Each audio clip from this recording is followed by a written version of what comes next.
पिंपरी चिंचवडमधली एक मोठी बातमी आहे। पिंपरी चिंचवडमधल्या वाकडकाळा परिसरामध्ये टेम्पोनं काही गाड्यांना धडक दिलेली आहे आणि यामध्ये 7 ते 8 दुचाकींना या टेम्पोनं धडक दिल्याची माहिती मिळते आहे। या अपघातानंतर भूमकर चौकामध्ये मोठी वाहतूक कोंडी सुद्धा झाली आहे, तर नागरिकांनी या सगळ्या जखमींना मदत करायला सुरुवात केली आहे।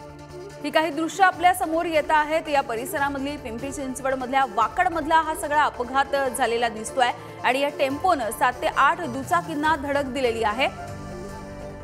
त्यामुळे हा अपघात झाल्याच्या नंतर भूमकर चौक हा जो परिसर आहे तिथे मोठी वाहतूक कोंडी झाल्याचं सुद्धा बघायला मिळतं आहे। काही गाड्या एकमेकांवरती आदळल्या आणि त्यामुळे मोठं नुकसान सुद्धा झालेलं आहे या गाड्यांचं।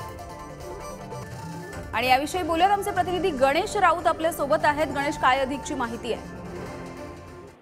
मॅडम, आज सकाळी वाकड काळाकडे येथे एक स्विफ्ट गाडीने साधारण 7 ते 8 टू व्हीलर आणि एक टेम्पो 3 व्हीलर यांना एवढी जोरदार धडक दिलेली आहे की टेम्पोचे पाठीमागचे जो हौदा असतो बॅग तो उडून एक बाजूला पडलेला आहे आणि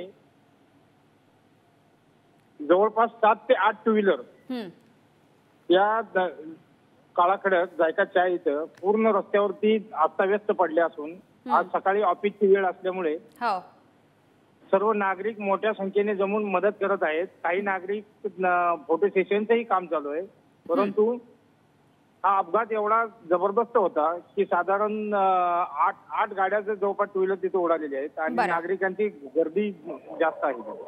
अगदी गणेश, या अपघाताचं कारण काही कळू शकलंय का? अजूनपर्यंत नाही। आपण वाकड पोलीस स्टेशनला याची माहिती दिलेली आहे।